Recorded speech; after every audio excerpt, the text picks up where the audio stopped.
Let's see. Okay, so what was I going to say? I have no announcements actually. I haven't looked at the test results yet, but last time I checked, somebody had 102, so that's pretty good. Last time I checked. I don't know. That was I think Saturday, but so somebody did really well. I said somebody else had 100, so good job. Again, I haven't looked at all the scores yet. Any questions?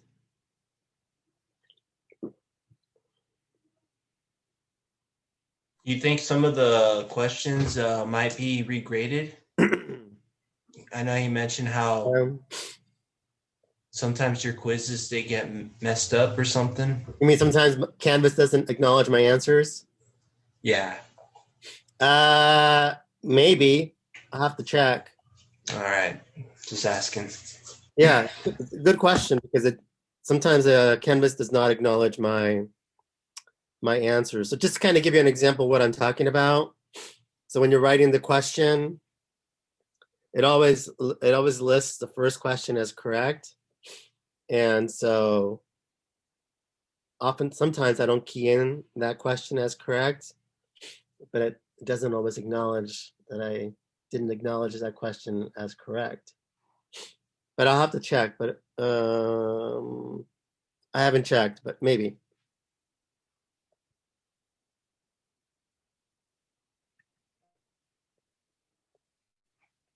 Okay, so the reason I didn't include this guy in the last part of the lecture for the semiotics, because this is the last part of semiotics. This guy is he's pretty hard actually. He's it's pretty dense. This theory is really pretty difficult. Um, and this is Jacques Derrida's theory of deconstruction. Derrida has actually become pretty significant recently. If you think about the movement towards this, removing pronouns, right? This idea, the idea of non-binary sort of thing that's going on in our society right now, the whole changing of the language. So Derrida is becoming more and more significant because this is what Derrida talks about, is this idea of meaning and what do these words mean. And so post-structuralism just is basically um, means that meaning is in a constant state of flux. In other words, there's no such thing as a fixed meaning. So, right, what does it mean to be a he or a she? There's, there, De Saussure would say that there's a fixed meaning to that. Derrida would say there is no fixed meaning to what that is, right? And so these words are in a constant state of flux. In other words, the meanings of words is always evolving and always changing. And so for him, he believes in this idea of signifiers or words produces more signifiers, or in other words, more words. And so again, there's no uh, definite signified. So the meaning of what these words mean is in a constant state of flux, and it's always in a sort of in a state of being transformed. And so if you think about this word that I just provided here, I'm not on the audio, obviously means that I did audio record this at one time. Think about a new word like Latinx, right? It's supposed to be, well, not supposed to be, it is a word that's more inclusive. The whole idea of removing gender, removing the A or the O is sort of an example of what Derrida is talking about, is this idea of not having fixed meanings, and this idea that we're always developing also new words. And again, the meaning of these new words is always also in a constant state of flux and always changing and always evolving. And so that's the important thing to get out of Derrida is that everything sort of is in a state of flux and meaning is always evolving. So there's nothing fixed about language, unlike De Saussure, who we talked about in the very first part. Derrida is in the complete opposite of de Saussure, where de Saussure says there are fixed meanings, and Derrida, on the other hand, says there's no such thing as fixed meanings. Hence, fixed meanings means structuralism, right, or structuralist, and post-structuralism or a post-structuralist means that meanings is in a constant state of flux. Hopefully that makes sense. Questions about that? This idea that meaning is always evolving. Words don't have a fixed meaning. No questions about that? Oops. So for him, again, this is where he goes in direct argument with de Saussure. And even if you think about even earlier philosophers like Plato, so Plato and as well as de Saussure privilege against speech over writing. This idea that speech existed longer than writing, and writing's only been around for a short period of time. And so they privilege speech over writing. Now, on the other hand, Derrida doesn't believe that. He believes that speech and writing are equals. They are essentially, one doesn't privilege the other. They're both equally important to us in our society. So, in other words, he is not logocentric. He believes that writing is very important, equally important to speech, even though some people argue that speech has been around longer. Now, his argument about the idea that speech has been around longer than writing, he talks about archaic writing, which might be spelled with an E or an I. And so he believes there was something that existed called archie writing that existed before there was speech, and before there was writing. There was this other form of communication. If you think about, for instance, let's say like notches on a barrel or notches on rope, those were a form of language. This is not going to be a great example, but this is kind of an example of what I mean by archie writing. Are you guys familiar with pantomimes?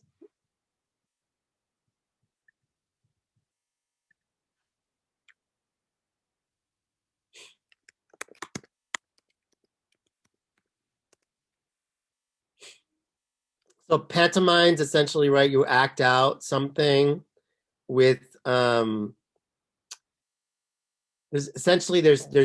no writing and there's no speaking. Everything is just sort of like you're using your body to communicate, and that's all you're doing. Is that where like mimes come from? Kind of. Yes, I guess you can say that. Charades would be, that's actually probably a better example. Thank you, Danny. Charades, this idea of using like, gestures and those sorts of things. Again, not using words, or you're kind of just using like gestures to sort of communicate to somebody that they're on the right track. For instance, if you're playing charades, you point to them, right, and you go, okay, kind of like letting them know that they're on the right track, or you kind of wave your finger saying, no, you're on the wrong track. So, although charade is not a great example either, but he believes that there was a way of communicating, right, that existed before there was speech, and there was a way of communicating that existed before there was writing. And so, and he calls it archie writing. And so he argues that essentially that this throws, everything that de Saussure argued, and Plato, of course, that speech was more important than writing, because archie writing essentially existed before there was such thing as speech, which actually, if you think about it, it actually makes sense, right? This idea, again, if you think about how cave people would communicate, right? This idea of drawings on the walls, right? I don't know if you guys have ever taken like a history of man or history of people class where they talk about the caveman or cave people, and how they used to communicate. And so they would use essentially drawings. But again, this existed again before this idea of speech. And again, the examples of what the cave people drew is not a great example either.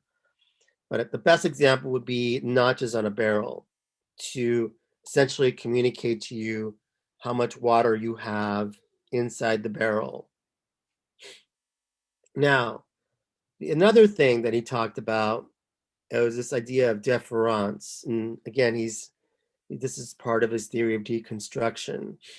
And so notice that it's misspelled on purpose, and it's misspelled on purpose because he's saying essentially, well, difference with an A or difference with an E is essentially you're saying the same thing. It's kind of his play on words.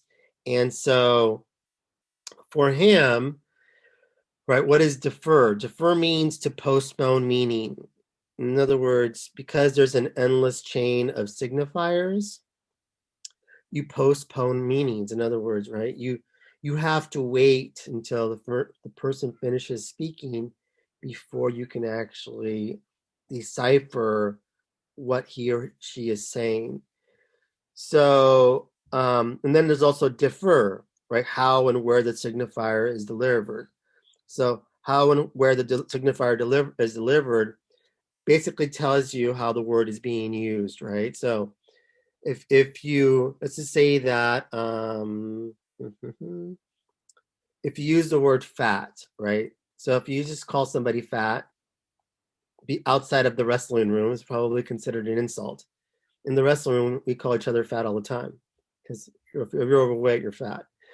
But anyway, so depending on where that word is used, it could be considered to be offensive, right? On how and where the word is used. Also, how it's used or where it's used in a sentence makes a big difference, right? So, in other words, if you said something like, I'm going to New Orleans for Fat Tuesday, cool. It has a different meaning than, for instance, you calling somebody fat. Does that make sense? This idea of differ and defer.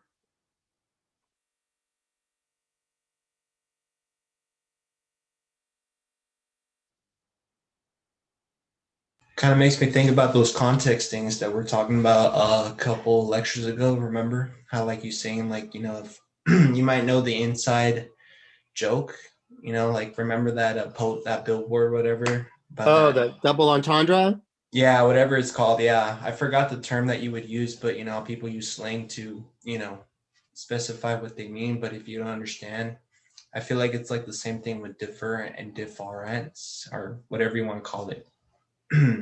Difference, yeah, exactly. That's exactly right, and that's actually a really good example. Think about double entendres. It's a good way of thinking about it. You gotta like defer the meaning, postpone it until you actually read everything, and then you have to defer like and know sort of like the context and where the word is and how the word is being used within a sentence, and then also where is that word being used at, right? Or how is it being used? So something that Derrida talks about, and this is kind of interesting too, because this is actually really becoming more prevalent right now as we speak as well, is that he he argues that signifiers have traces. In other words, traces are things, for example, of not or not meaning. In other words, you figure out what a dog is by knowing that it's not a cat. In other words, right? You go, how do you figure out what a dog means? Okay, it's not a guinea pig, it's not a cat, it's not a rat. And so okay, so you come up with meanings based off what it's not, if that makes sense. So you kind of put a dog in relationship to other animals to figure out what it actually is by figuring out what it's not. It's kind of going back to this idea of it's a shared agreement about what a word means. This is where it's similar to what de Saussure says. Now, this is where it gets kind of interesting, is this idea that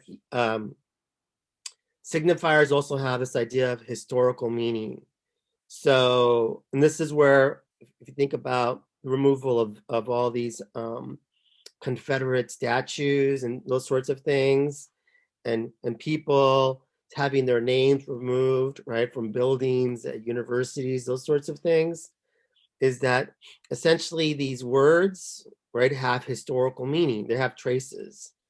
And some of these historical meanings have historical roots that are not, that have not been kind to some people. And so this is why, for instance, there have been this movement to remove people. Still unclear on what, on that. Let's see what he says. That's right. That's right. That's right, Danny. So again, defer is postponing meaning, while differ is how and where the signifier is being delivered, which, and the context that it's delivered in changes the meaning. So, so if you think about I use the example here that, right, that some real estate agents have started to remove the word master, the idea of the master bedroom, because of the trace, because of the historical meaning of the word master.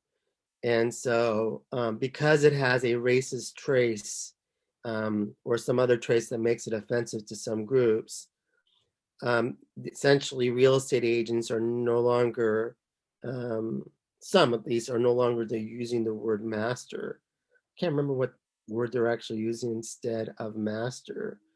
So this would be an example of for instance, how because of a word and its trace, historical meaning, we're changing it,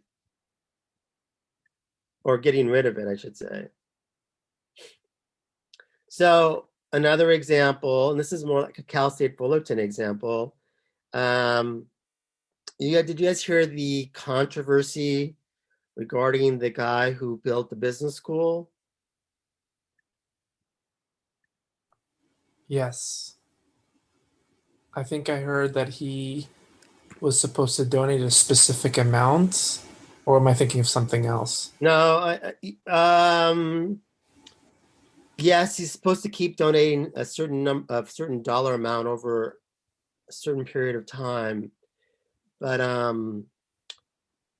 he was very angry.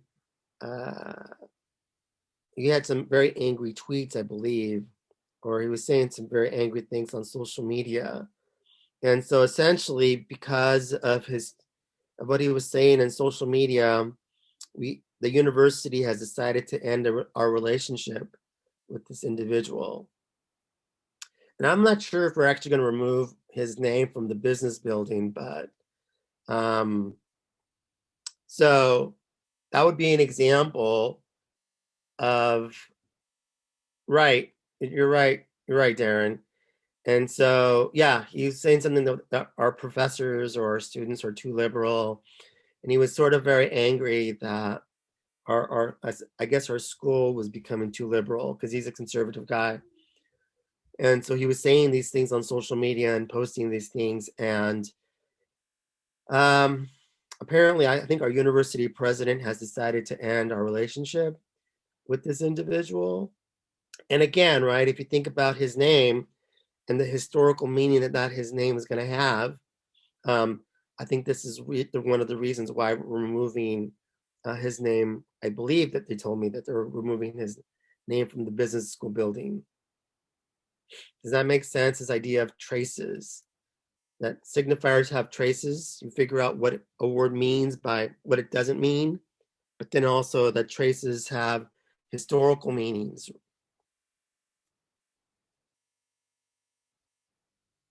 And these historical meanings could be hurtful to some people.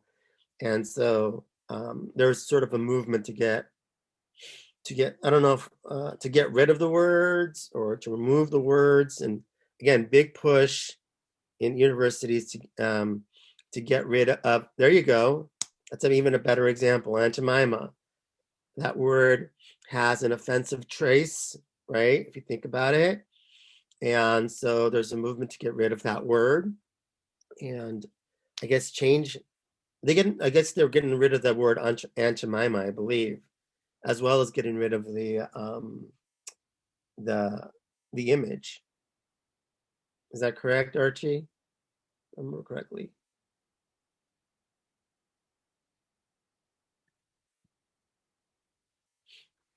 So any questions on traces? And traces right now is a big deal in our society because we are canceling people, and sometimes rightfully so, and canceling words, and sometimes rightfully so, for their historical meanings.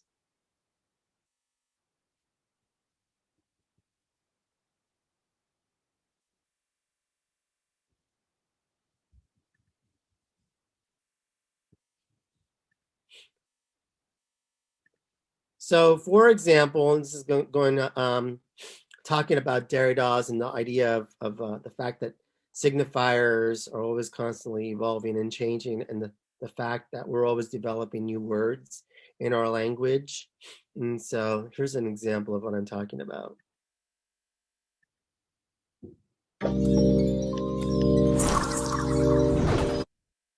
Instead of saying, "What up, boo?" you can type, "What up?" and then a cute little ghost, because that means boo. These digital images have become crucial to electronic communication since their introduction to smartphones. What keeps this sensation ever growing is its constant, innovative spirit. Sony has an unusual movie project on the way, an emoji movie. We've already been given a Kimmoji app containing, you guessed it, Kim Kardashian emoji.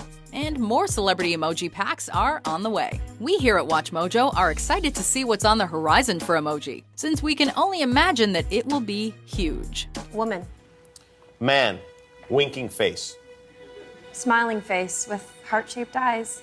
Kissing face with closed eyes. Kissing face with smiling eyes. Number 4, Bae.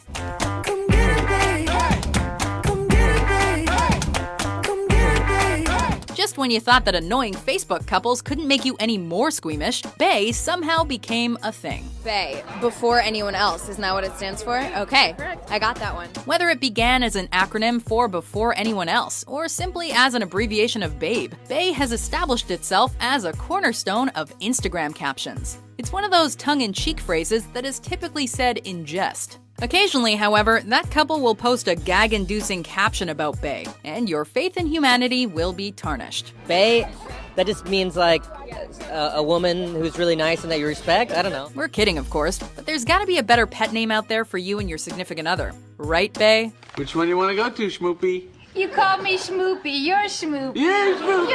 You're Schmoopy. Number 3, app. You and this army. Clash of Clans. Download for free. Want to know what the temperature is? There's an app for that. Looking for your favorite songs from your favorite band? There's an app for that. How about WatchMojo? There's even an app for that. Sorry about the shameless self-promotion, but these days there truly is an app for just about everything. App, short for application, typically refers to a specialized computer program downloaded for electronic devices. My last company was genius. You ever been lost in a parking lot before? Yeah. See, what my app would do was use existing AVL technology, right? The introduction of the Apple and Google App Stores cemented the popularity of this phenomenon for the unforeseen future. Since then, millions of apps have been introduced to enhance productivity, waste time, and everything in between. Yes, keep it going! Number 2, hashtag. Nice. I've been watching a lot of Barney the Dinosaur. Hashtag purple is the new black. Hashtag I love you, you love me. We're a happy family. Hashtag I'm 38. With its current usage originating with Twitter, hashtagging has expanded to practically all forms of social media. What makes the hashtag special is its practical and diverse usages. Selfie for the Insta. Hashtag hashbag. Used to group similar topics together, hashtags serve as a way to collect public opinion on anything from mom quotes to tiger blood. I'm different, I get tiger blood, man. At times lighthearted, this instrument has also helped spark political debate and allowed us to show support during times of tragedy. My husband and I are outraged and heartbroken over the kidnapping of more than 200 Nigerian girls from their school dormitory. Politicians, athletes, and celebrities all use hashtags on a daily basis, and their significance only continues to grow. Wait, hang on. I gotta post this on Facebook. No! Hashtag Mondays. Before we unveil our number one pick, here are some honorable mentions. How many retweets did they get? I don't know. I don't give a crud about my stupid Twitter. I don't even know how to check. Go to your tweets and then go to your tweets, retweet it. Go to retweets and not a lot. Now, for those of you who don't know, which is my mom, and that's about it, shipping means, I'm looking this up on Urban Dictionary, to endorse a romantic relationship. Cause I ain't got time for this. I'm too grown. See you watching. Boy, bye. Now with them shoes on. He watching. Ooh, I just wanna punch her in her face. I can't stand her. Oh, she too fake. Number 1, selfie. But first, let me take a selfie. Our top spot goes to the king of social media terminology. A selfie is loosely defined as a picture taken of oneself by oneself, usually for the purpose of being uploaded online. Let's get a selfie. Selfie? Criticized by some as a symptom of narcissism, selfies have still managed to permeate countless cultures worldwide. Selfie! Gone are the days of autographs. If you see somebody famous, ask them for a selfie. It seems that very little time can pass before another sensational selfie goes viral. The Academy Awards, the Vatican, the White House, and even outer space have all produced outstanding selfies. And along with the millions taken daily around the entire world, it seems like this phenomenon of self-portrait taking is here to stay. I guess I took a good selfie. Do you agree with our list? Listen, this is simple. Oil needs...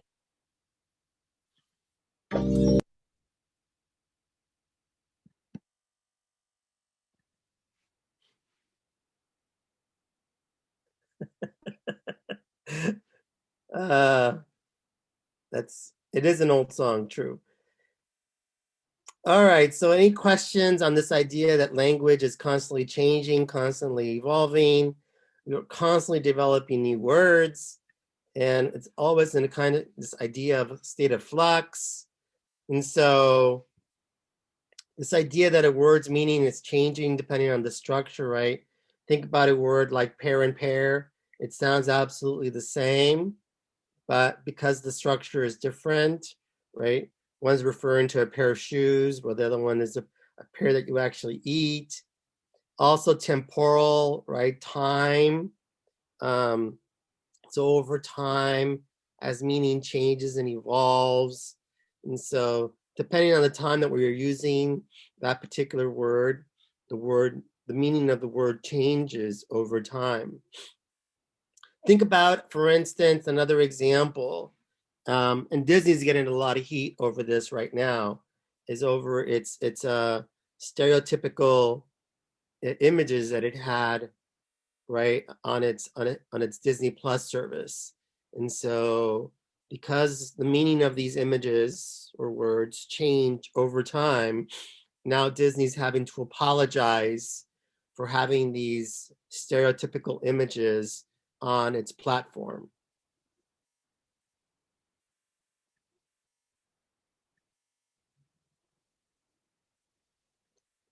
Peter Pan is one of them, with the indigenous people.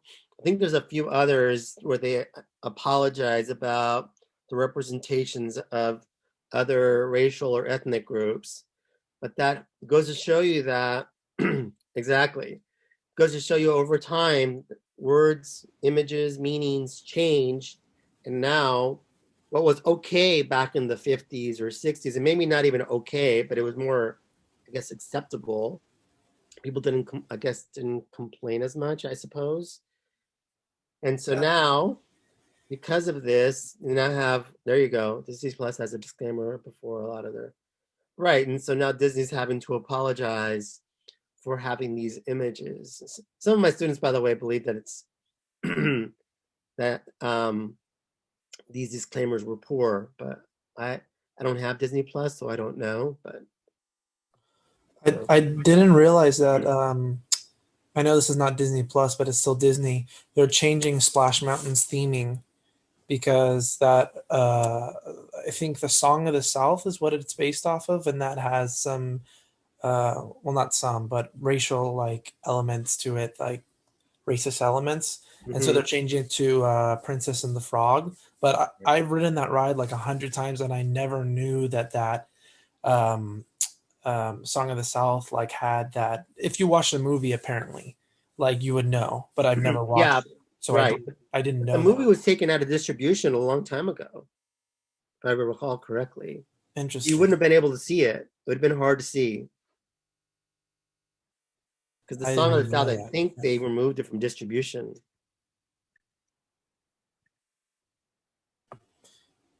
That's crazy. I'm sure you could probably find like clips or something on YouTube, but I'm curious. I'm curious to see kind of like how they portrayed it and stuff like that. If I recall, and I haven't seen it either because again it was removed from distribution even before I was your age. I believe that they centered on slaves, I believe. Ah, gotcha. And so there was this idea that they were I'm not sure if they were, oh gosh, I'm not going to do a good job of explaining, so I honestly don't remember, but I know there's this like a famous song. Also, if you guys remember, by the way, I just got my second vaccination. It didn't feel so good. Anyway, so um, another example.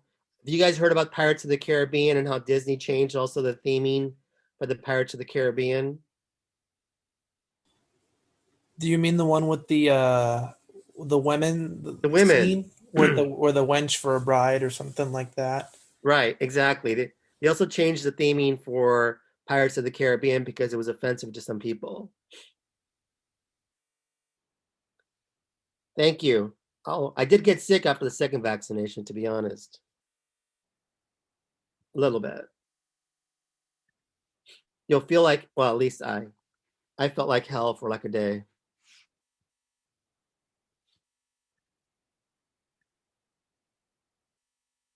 Um, I think mine was Pfizer. My arm is still sore, and I got it Saturday. It still hurts. It still hurts. So, any questions on again this idea that words meanings change? Again, think about traces. So this theory is it's very current and it's happening as we speak. So anytime you hear about these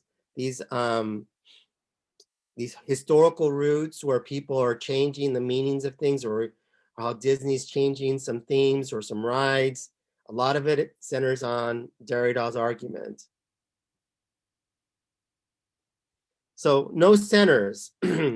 Basically, he believes that there should be no centers in language.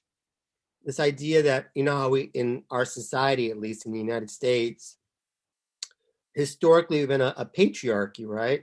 And so anytime you have a patriarchy, essentially it puts men at the center and women or anybody that's not a man, right, puts them at the margins.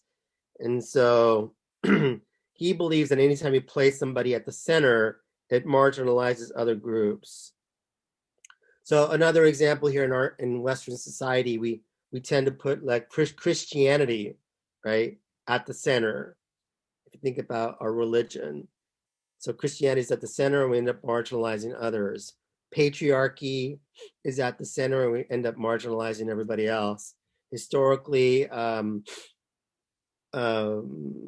being Caucasian was the center, and if you weren't Caucasian, you were marginalized. And so he didn't like the idea of centers. He does, anytime you create a center, you marginalize the others. So he believed in the idea of no centers because it marginalizes the other. So in other words, everybody should sort of essentially be sort of like equal. That makes sense. No centers, no patriarchy, no, you know. Does this apply only to white men or all men? That's a good question, Kelsey. Derrida would say white men. Although some feminist theorists would say all men. That is a good question. In my gender studies classes, we talk about similar concepts. So they always ask us to ask like what type of people it affects. And so usually we have to ask, is it just white people? And so that's why I was wondering. Yeah, I think Derrida would say whiteness would be at the center historically in Europe and in the United States. But certainly you could argue that all men. If you think about patriarchy, right, that's all men. He would say that's also the case in the United States, that we have a patriarchy. We're very Christian-centered, and we're also Caucasian-centered. So, and I kind of, again, just to kind of repeat this again, is that he believed that text, right, the written text, has no origins per se, or at least none that we can sort of figure out. That it basically, we end up becoming naturalized through verbal or written repetition. We end up developing a text. We end up developing speech through repetition, but also a written language through repetition. And so this idea of communicating happens through repetition. And who knows what the origin is? Really, nobody's been able to figure that out. Nobody's been able to go back and retrace the history of language, at least not all the way to the origins. There's hypothesis. So one last thing about Derrida is this idea of deconstruction. So he believes that one way of getting rid of centers, and going back to the idea of centers, getting rid of the patriarchy, getting rid of sort of being Christian-centered, this idea of Caucasian-centered, is essentially reversal phase. He believes that writing should become more important or more powerful than speech. Again, writing should become more powerful than speech. And also this idea of neutralization. So leave the old behind. So leave the old rules behind. So in other words, change your ideology, change your way of thinking. I think this is really happening a lot at our universities. If you think about how we're sort of getting away or removing the idea of pronouns, for instance. So I think you see this a lot sort of happening at the universities. I'm not sure how it's going to evolve outside of the universities and how it's going to impact our society moving forward. It's going to be interesting.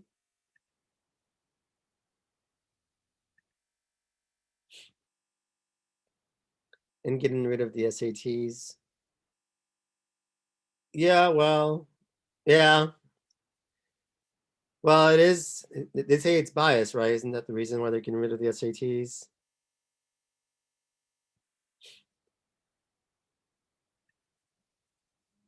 So any questions on deconstruction? A super complicated theory, but it's also a theory that we're in the midst of living in right now as we speak.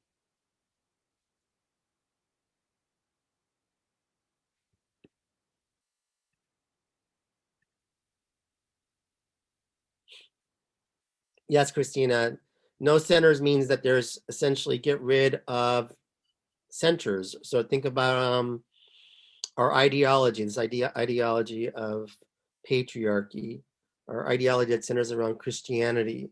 So this idea of the dominant, right? You need to get rid of the dominant that exists in societies. So that way, if we get rid of the dominant, we don't marginalize folks. Whether you want to focus on race or gender, try to remove the centers. make society more equitable.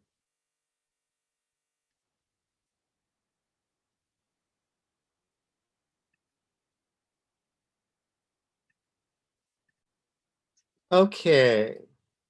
Boy, now he's complicated.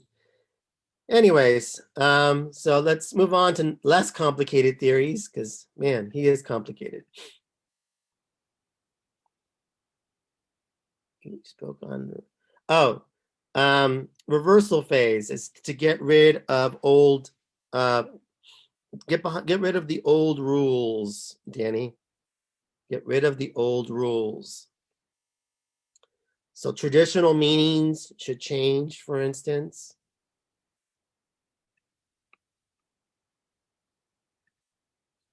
Again, I think we're seeing that in a lot, just in terms of think about gender roles, those sorts of things. I think it's evolving quickly.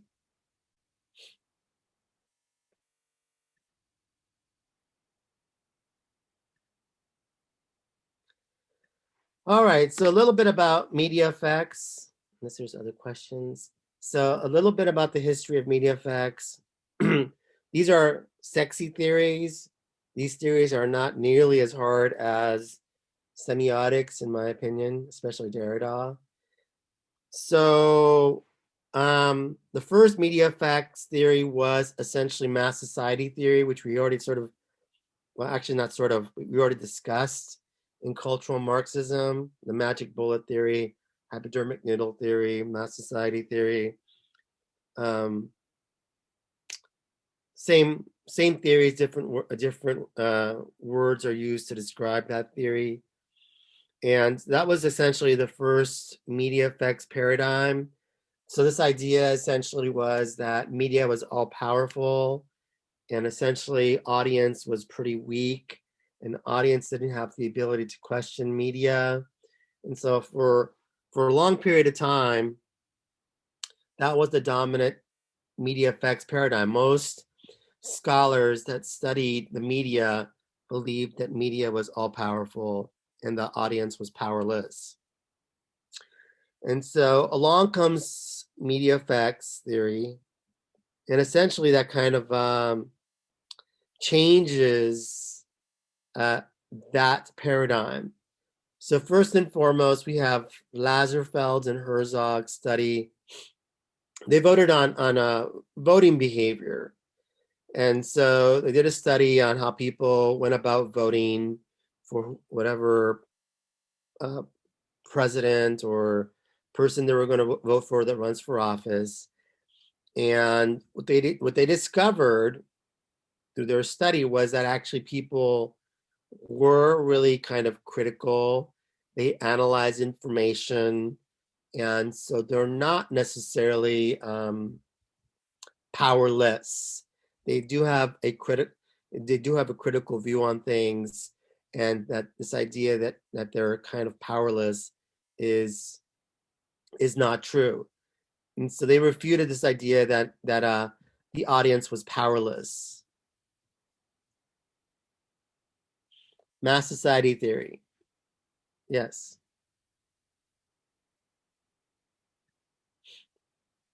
And then there's Hattie Cantrell's.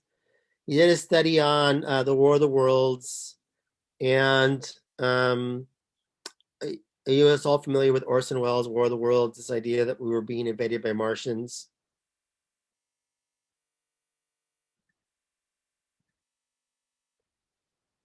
Right. Yes, the live broadcast. Right. And so one of the interesting things about that broadcast was that some people didn't tune in when Orson Welles started to talk, because he did, when he introduced the story, he did tell everybody this was make-believe, right? So, but some people may not have heard that part of the broadcast, and so they may have tuned in afterwards, and so some people really did believe that we were being invaded by Martians. And I bet you some people took off. I bet you some people took off to the San Gabriel Mountains to try to hide from the Martians. This was before the Tommy. Oh, yes. Yes, way before. This is a radio broadcast from the 30s. And so Cantrell's study, basically, because he was a part of what they call the Princeton Radio Research Project. So you have to understand that when radio was becoming essentially the first mass media after newspapers, and some would say that even more powerful than newspapers, that Hattie Cantrell's study proved that this paradigm was too simplistic, because some people that were hearing the broadcast figured it was entertainment and didn't, they enjoyed it. They didn't do anything. And then some people obviously headed for the hills. Over in South America, I think it was in Peru or someplace like that, they actually burned down the radio station and actually killed some people, I believe, after the radio broadcast, because they thought they were so angry at the radio station for scaring them that they actually burned it down. And so there's all these different reactions to the broadcast.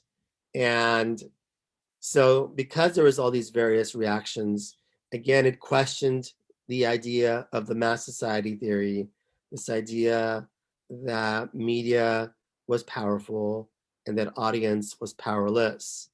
And he kind of, again, questioned this. And these two studies essentially helped to refute mass society theory. So I don't know if anybody wondered, can you refute a theory to make it obsolete or it doesn't apply?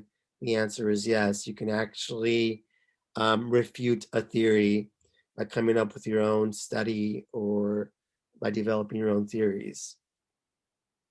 So there's this paradigm shift, this shift to limited effects, this shift to like, okay, well, yes, the broadcast of War of the Worlds did affect some, but it didn't affect all. And the degree that it affects people really varies. It kind of depends on the person. It's all over the place. And so hence the paradigm shift to limited effects. So this idea that media, for some of us, may have a psychological effect. In other words, it can mess with your mind, right? So for instance, maybe you believe in stereotypes, right, based on the information that you receive from the media. Behavioral, it can lead to some changes in terms of your actions, whether you take up smoking, for instance, right? Because you see somebody smoking, you think it's cool because the star is smoking. Or maybe you learn that smoking through media is bad for you, so some sort of behavioral changes. And then there's physiological or physical changes. And so, for instance, when you watch a horror movie, do your hands get clammy, sort of thing, right? So does your heartbeat like increase? So these are physiological or physical changes from watching entertainment or media.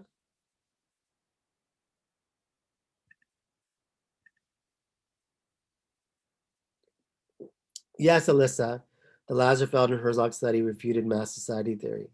And so did Cantrell's study on the War of the Worlds. Both of those studies helped to refute mass society theory.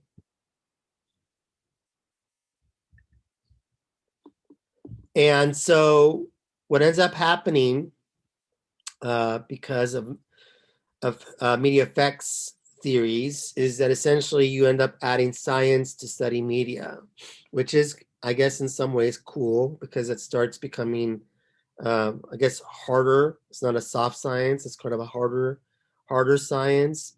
So you start studying the effects of media in labs.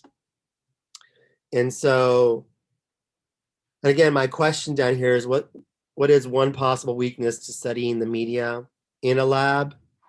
So what would be the big weakness to studying media in a lab? Or I should say replicating society in a lab?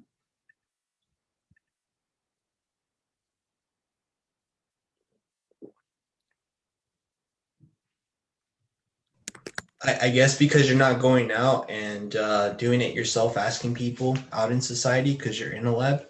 Right. As Alyssa pointed out here, it's in a controlled environment. And are we as in society, do we live in a controlled environment?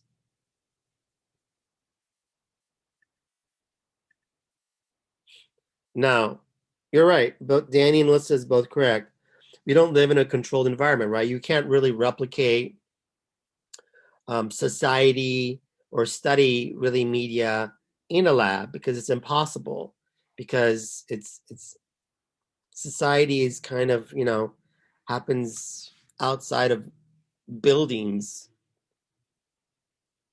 right? And so that's the one big weakness of studying of these theorists, is that they try to replicate, basically try to replicate society in a lab. And so you really can't study, again, media in a lab because it is in a controlled environment. That is correct. Reminds me of Nightmare Before Christmas. You know how Jack Skellington's trying to study Christmas? So he's like doing science experiments with, yeah. Yeah. I actually don't remember that movie, but yeah, you're right. So any questions so far?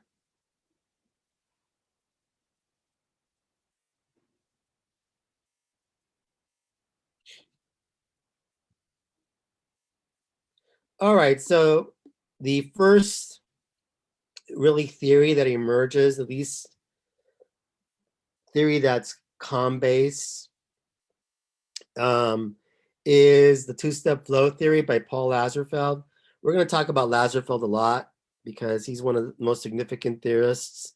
Him and another guy by the name of Harold Laswell. We're going to talk about those two guys a lot because they really are sort of the pioneers when it comes to media effects. And so he talks about the idea of the two-step flow. And he essentially initially started studying against a presidential election in the 1940s and basically focused on the voting habits of people and sort of trying to figure out how is it that people go about voting, what leads them to vote one way or the other. And so what they discovered, or I should say he discovered, Lazarsfeld, was that essentially how people go about voting is determined a lot by who the opinion leader is. So the opinion leader intervenes, right? I like to use this chart here. Do I have a chart here? Here it is. So mass media, right? Here's the mass media. You always have an opinion leader, and the opinion leader intervenes between the mass media and his group of friends, or his group of friends, or her group of friends, right? This person's group of friends, and essentially this opinion leader watches more media, knows more about pop culture, or maybe knows more about politics. So this person's more knowledgeable about, a certain topic, and or this person also is more famous. So again, the opinion leader intervenes between you and the media. They watch more media than the rest of their friends. They are more knowledgeable about one or more topics, and also they're also more famous. This is why some products use celebrities as spokespeople. And so these are the opinion leaders. And they, again, intervene on behalf. The one drawback about the opinion leader is the opinion leader may practice selective exposure. Meaning, what that means essentially for the opinion leader, selective exposure means that he or she, or this person, right, only tends to view a certain type of media, and they're swayed by this certain type of media. So, for instance, if they're highly Republican, they only watch or read certain types of information. If they're Democrat, they might read certain type of information only. And so they might practice selective exposure, which is the one drawback about the opinion leader. So the opinion follower right, is the person who is listening to the opinion leader. Every social category, so think about every single group, whether rich or poor, doesn't matter what ethnic, racial group, religious group, age group, it doesn't really matter. But one thing that Paul Lazarsfeld did discover from doing this study was that he illustrated the power of people. And really what he illustrates is the power of the word of mouth. Again, so illustrates the power of people, but the power of the word of mouth is very important. As a matter of fact, the power of the word of mouth is even more powerful than the media.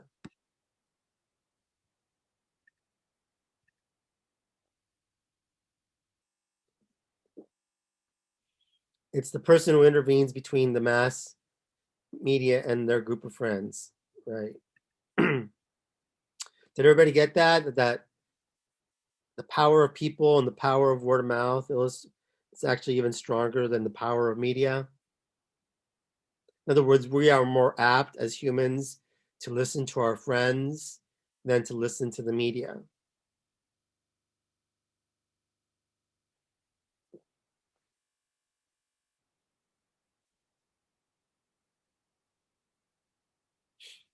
So the personal relationships with the opinion leader is highly critical.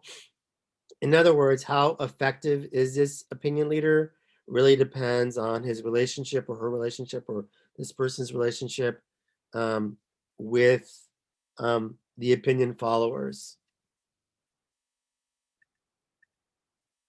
So for example, the misconception behind influencer marketing and working with influencers and brands is that a lot of people think that an influencer is just like sent a product over the mail, and that's not necessarily the case.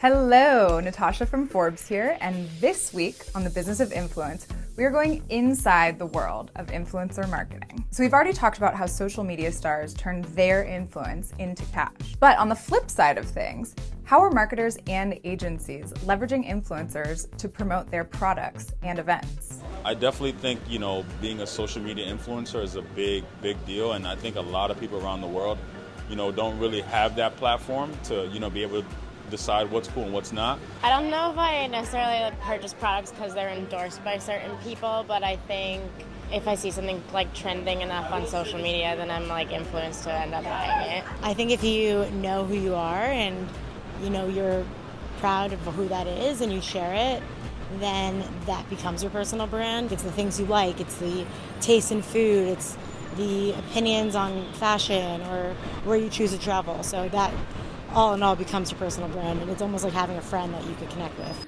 I think brands are choosing to work with influencers because they're smart. Influencers are really good at just connecting with their audiences, and if their product is really good and they love it, people will buy it. So brands are definitely smart to go out there and work with them. One of the biggest shifts in marketing is the fact that a brand's message today doesn't have to come from the brand. So one of the bigger themes that we're seeing in the influencer marketing space is that brands are utilizing influencers not just for their audience, but also for their creativity. Traditional marketing, as people kind of think about it, is much more one-sided, and then we're starting to move into, as an industry, very much that two-sided conversation piece. It feels a lot more natural, it feels more authentic to the audience. You can't just be thinking exposure anymore. There has to be that impact component, and there has to be that engagement piece that's so much more important.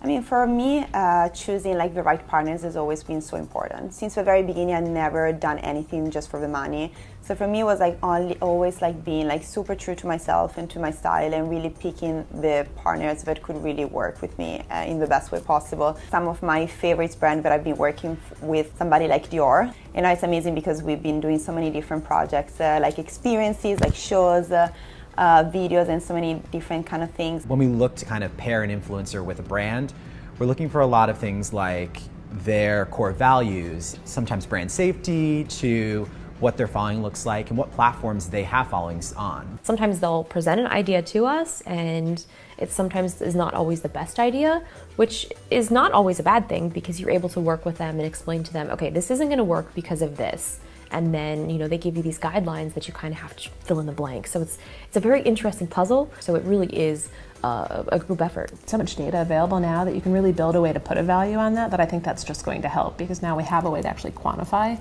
what that's doing for a business versus just kind of this assumption that it's going to do something. So influencer marketing won't just be who has the biggest reach, but who are your passionate customers, and how are these customers advocating for your brand in a way that helps you tell your story more effectively. That's it for this episode.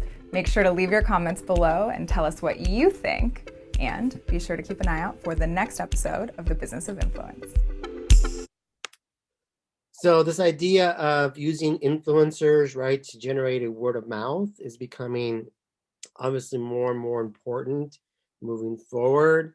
And so what exactly makes an influencer influential, right, is again their relationship with the opinion followers. So these factors are what plays an important role in whether or not an influencer is actually effective in generating a word of mouth. And so number one is the casual nature of conversation. So in other words, what makes an influencer powerful is the fact that, you know, they're very open, they're open to feedback, they're kind of laid back. And so therefore your defenses in terms of being cynical are not necessarily up, right? So because they're very sort of laid back. And so that makes an influencer powerful. They're flexible to counter resistance. So meaning that you can argue your perspective with this opinion leader. So if you don't agree with what they're saying, right, you can argue with them or discuss it with them. And so this idea that you're essentially being heard, and this idea that you're being heard is important because it makes it seem, although they are being flexible, it's this idea of counter resistance. Number three, trust. Generally speaking, you know, they have a good track record with you. So in other words, right, you have no reason to not believe this person. This person really has never lied to you. And, you know, they evidently, or, you know, for the most part, seem like they have your best interests at heart. And so there's really no reason to not believe this individual. Number four, persuasion without conviction. In other words, there's no perceived agenda. So, for instance, I watch lots of movies. This is about the only thing that I'm an opinion leader in is movies. So if I always tell the class, hey, check out this movie, it's pretty good. It's not like I don't work for a studio right anymore, so I don't have no agenda. I'm not going to get a percentage of your movie tickets if you decide to go watch this movie or if you decide to stream it. There's persuasion without conviction. In other words, again, no perceived agenda. I gain nothing from telling you to go watch a particular movie, for instance. And last but not least is that you have too much information. Right, so we're all inundated with so much information. I don't know about you guys, but I am inundated with information. It's insane, and so you really don't have time to research all the information because you're just overwhelmed. And so sometimes, right, we just listen to the opinion leader because we don't have time to do our own research. So these are the 5 reasons that. Or 5 reasons why an influencer or an opinion leader is effective. They're effective for these 5 reasons. And somebody mentioned parents. Parents is a good example of opinion leaders, especially when you're little kids. Parents are your opinion leaders in many cases.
That's not a terrible thing, mind you.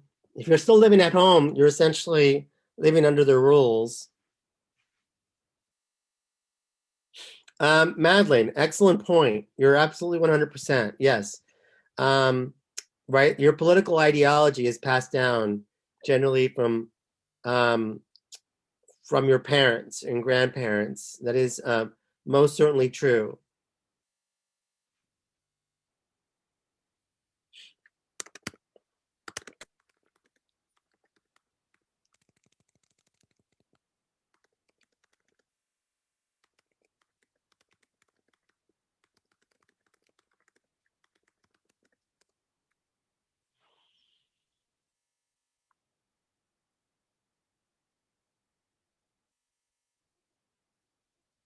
The Lakers. A lot of those teams are what they call legacy teams. In other words, your grandparents or your parents were also fans of these teams, and so you also become a fan of these teams, like the Yankees.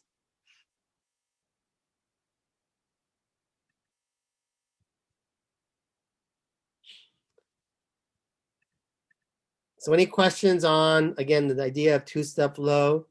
A pretty straightforward theory, not complicated at all, actually.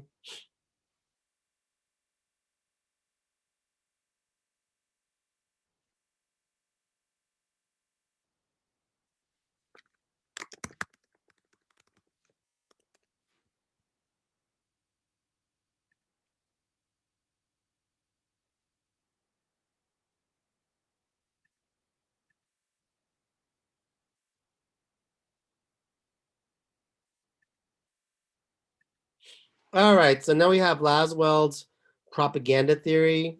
So Laswell, don't get them confused. They sound sort of similar, I suppose. Again, probably the best early theorist when it comes to studying the media. And so Laswell studied wartime and political propaganda. So he actually was a part of what they call the Office of War Information.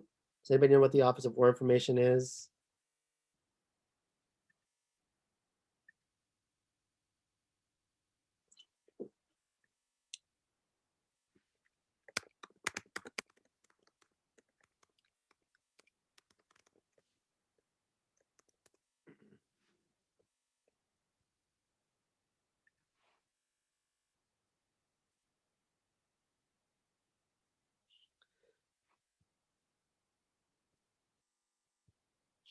So Laswell studied wartime and political propaganda from both from the perspective of the Americans as well as studying the perspective of the Nazis, and trying to get an idea of what type of political and wartime propaganda is effective in getting people behind a certain movement, getting to support some sort of cause.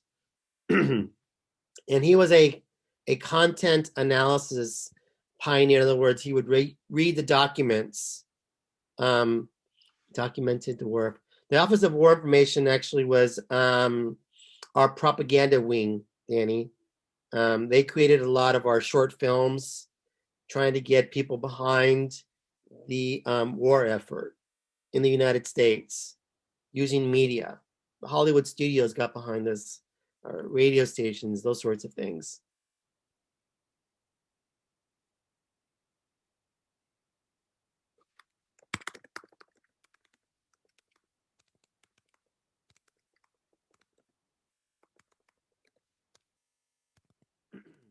So you have to understand that during World War II, there was not only were we fighting a war, right, against the Germans and the Italians and the Japanese, but we were also fighting for the hearts and minds of people, right? And so using our media, our propaganda to try to win the hearts of folks, not only here in the United States, but all over the world as well. And so a content analysis pioneer, in other words, where you actually would watch a movie or read documents and really study the content of what's inside of it. What are you trying to say from this particular message. I know that sounds kind of weird that you're like, some of you're thinking that was never studied before. It really wasn't studied before until the 1940s. And so he studied again Nazi films, trying to figure out what was so effective about the Nazi films in terms of like their messages. What kinds of symbols did they use? What kinds of words did they use? How were the Germans, the Nazis specifically, so effective in getting an educated group of folks to follow them and support them in their as they started to get to lead them into World War II. And so one of the things that he studied, he was very much influenced by Sigmund Freud. And one of the things that's very interesting, at least in my opinion, is this idea of, he very much believed, like Freud, that we are shaped by our childhood, right? Whatever happens in our childhood has a huge impact on who we become as an adult. And so Laswell argued that a person's childhood would reveal their ideology, their set of beliefs, right, were actually revealed way back when they were children. Interesting, at least in my opinion. So one thing that Laswell, I should say, discovered was that propaganda effectiveness is best when it encompasses all aspects of life. In other words, you have to sort of live the entire experience, right? So not just when you're at work, but also when you're at home. So you're supposed to play or live this out throughout your entire day in a person's life. So for example,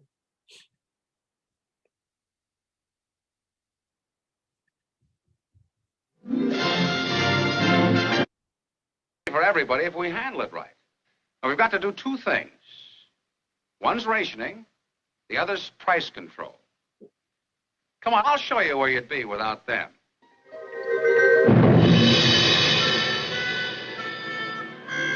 Is this the only steak you have? Yep. How much is it? $1.60. Fine, I'll take it. Hold on a minute here. If that's the only steak you've got, I'll give $2 for it. Well, now, wait a minute. I'll give you $3 for it. Wrap it up. No, Say, that's a mighty big piece of meat. Why not cut it up and give us each a share? Nothing doing. I'll take it all. Oh, no, you don't. You needn't think you can bluff me. I'll give $5 for it and take it all myself. Mabel's going to give me the dickens. I'll give you $10 for it. I'll give you 15. I'll double that. Whippersnapper, spendthrift. I guess I showed him. Try and bluff me, Willie. Yeah, but danged if I've ever seen an $85 steak before. Yeah, sure.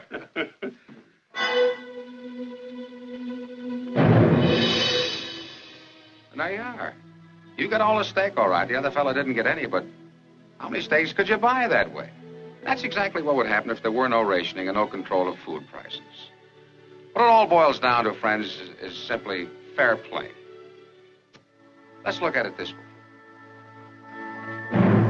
Here's a typical American home. Being typically American, we can take it for granted that these are nice people, just such a home and such people as your own. Now, suppose this happened. Oh, excuse me. I want to ask you if you'd share your dinner with me. Certainly, my boy. You can have anything we've got. Martha, get the boys some dinner. I'm sorry, but I'm afraid we can't spare anything. Oh, that's all right. I'm awful sorry to bother you. Now, we know that's ridiculous. There isn't a home in America where that could happen.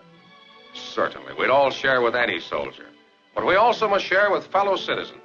Now, here's a bit of... So in closing, right, Laswell believed that if you created propaganda, it had to be, it was best if it encompassed all aspects of a person's life, whether it was their home life, work life, just their life in general throughout the day. Because one of the things that the Office of War Information was trying to get people to do here in the United States was, okay, you may not have been fighting in the war, right, overseas, but one of the things that you needed to do here was to ration food. ration it because a lot of the food that we were using a lot of this food to feed the soldiers overseas. And so you had to do your part, was essentially you ration the resources here. Also the idea of the men are now fighting overseas. And so now the women, right, have to take up the war effort and work in the factories and those things like that. Are you guys familiar with the idea of the Rosie the Riveter? Seeing the woman with the flexing her arms sort of thing? Yeah, it's the We Can Do It poster, right? Right. So this is all created by the Office of War Information. And so this idea of getting everybody behind the war effort, but the only way this kind of propaganda works is if it encompasses all aspects of a person's life, throughout the day, whether they're at work in a factory or at home with their family, just 24 hours a day. This sort of propaganda had to be embedded in a person's life in order for it to be effective. And so Laswell helped to create a lot of these propaganda films, but working with the Office of War Information.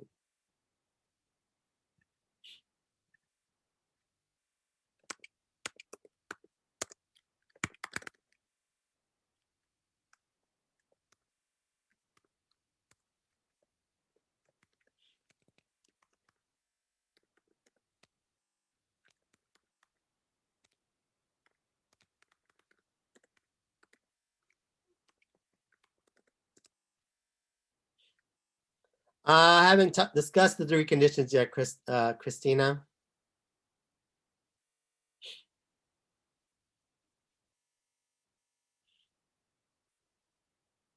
I'll talk about the three conditions on the film. Well, I should say on my video recording.